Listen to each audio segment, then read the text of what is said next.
Bonjour, je suis Serge Chauvin et j'ai le plaisir d'avoir traduit et aujourd'hui de vous présenter La prière des oiseaux, le deuxième roman de Chigozie Obioma, paru aux éditions Buchet-Chastel.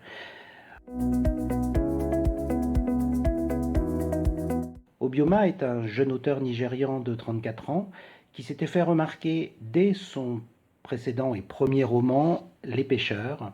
Et s'il vit aujourd'hui aux États-Unis, son œuvre encore jeune et déjà importante, s'ancre avant tout dans l'histoire, l'actualité, la culture, les cultures du Nigeria.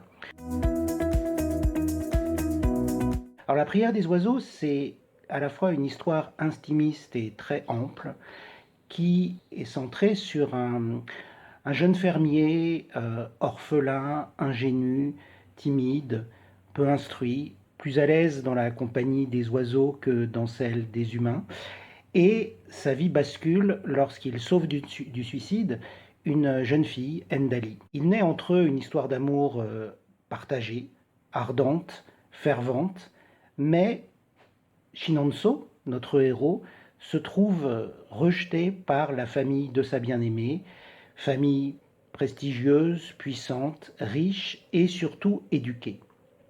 Et pour se rallier leur faveur et pour obtenir la main de Ndali, Chinonso décide de partir étudier à Chypre et c'est le début d'un engrenage tragique. L'une des singularités de ce roman, c'est qu'il est entièrement narré par un personnage tout à fait singulier, un Shi. Le Shi, c'est l'esprit protecteur ou bien l'ange gardien, pourrait-on dire.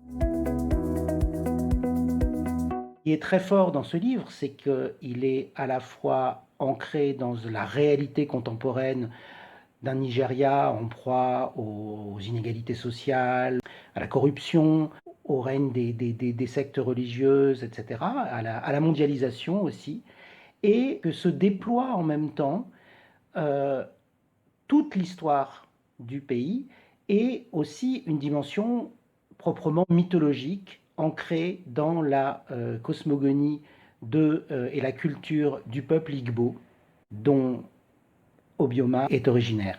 Il y a une sorte d'ampleur proprement mythologique dans la narration, avec notamment un voyage hallucinant au royaume des esprits, et en même temps la réalité très contemporaine d'un pays, de l'expatriation, de l'exil, et une déchirante histoire d'amour. Le livre raconte un voyage, une odyssée d'une certaine manière. Il est en lui-même une odyssée et je vous invite, je vous convie à partager ce voyage.